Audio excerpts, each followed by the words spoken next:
नदियों के बढ़ते जलस्तर से तटीय इलाके में कटाव लगातार जारी है। पूर्णिया में महानंदा, कनकई, परमान नदियां लगातार उफान पर है, जिसके कारण ग्रामीण इस तटीय इलाके में खौफ के साए में रहने पर विवश हैं।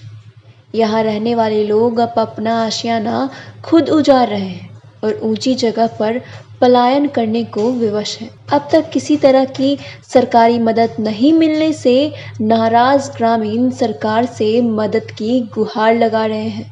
यह तस्वीर बायसी के बंगामा पंचायत के मड़वा गांव की है, जहां नदी का कटाव जारी है। कई बड़े बड़े मिट्टी के टुकड़े नदी में समा रहे हैं, जिसकी वजह से यह तटीय क्षेत्रों को भी अपनी आगोश में ले रहा है।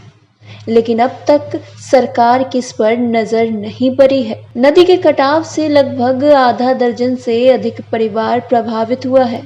इनके घर नदी में विलीन हो गए और जो बच गए वे अपना आशियाना खुद उजाड़ने को मजबूर हैं। यहाँ तक कि लोगों के लिए खाने पीने की भी कोई व्यवस्था नहीं की गई, जिससे उन्हें भारी परेशानी हो रही है। लोगों का कहना है कि इस समस्या को लेकर उन्होंने स्थानीय विधायक, सांसद और अंचलाधिकारी से भी बात की है और उनके समक्ष अपनी समस्याएं भी रखी थी, लेकिन सिवाय आश्वासन के कुछ भी हासिल नहीं हुआ। लोगों ने महादलित बस्तियों को बचाने की मांग की।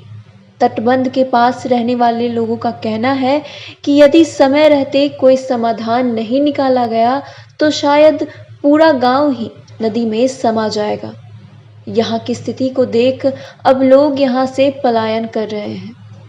कई लोग मध्य विद्यालय में रह रहे हैं। पीड़ित परिवार जल संसाधन विभाग और जिलाधिकारी से मदद की गुहार लगा रहे हैं। कटाव प्रभावित परिवारों को आवास और जमीन उपलब्ध करने की भी मांग की है और कटाव निरोधी कार्ड चलाने की भी लगातार मांग कर रहे हैं। यह रिपोर्ट भेजी है पूर्णिया से हमारे सहयोगी तहसीन अली ने। ये बड़ा अफसोस के साथ आपके न्यूज़ के चैनल के माध्यम से कहना पड़ रहा है कि चुने हुए इलाके का नुमाइंदे, चाहे वो एमएलए हो, एमपी हो, सदन में नदी कटाव रोधक कार्य के लिए सवाल उठाए, लेकिन अफसोस के साथ कहना पड़ रहा है कि जनता के द्वारा दिए हुए टैक्स से सरकार और सरकारी तंत्र चल रहे हैं, फिर भी जनताओं की समस्या सुनने के लिए कोई तैयार नहीं है। अफसोस के साथ ये कहना पड़ रहा है कि बायसी प्रखंड अंतर्गत बंगवा पंचायत के ग्राम मरुआ महादलित टोला रहीटोला से लेकर पंचायत भवन तक, जो लगभग 2000 मीटर की लंबाई में महानदा का जो है जल स्तर ऊपर उठने के कारण जो उफान में अभी जो रात्रि दिनांक 26 तारीख के रात्रि में जो 5 से 7 परिवार का घर महानदा नदी के में विलोपित हो गया, जिसको शरण लेने के लिए मजबूर होकर विद्यालय में जाना पड़ा। ना ही इस महादलित परिवार के पास उपलब्ध बसने योग्य उपलब्ध ज़मीन भी नहीं है जो कुछ कर पाए, ना सरकारी तंत्र इस पर कोई गौर कर रहा है।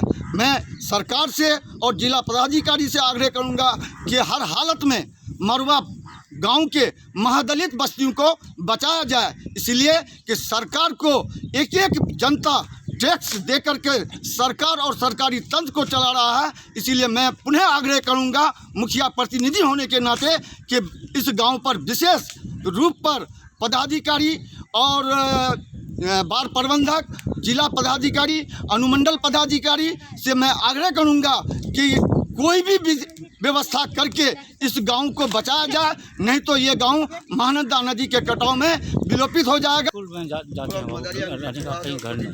वहाँ पे स्कूल में कोई सुविधा मिला खाने वाने का, भोजन वोजन का? नहीं, अभी तो अभी जा रहे हैं, अभी कुछ नहीं मिला। सामान लेके वहीं जा रहे हैं? हाँ, सामान लेके जा रहे हैं, अभी कुछ नहीं मिला।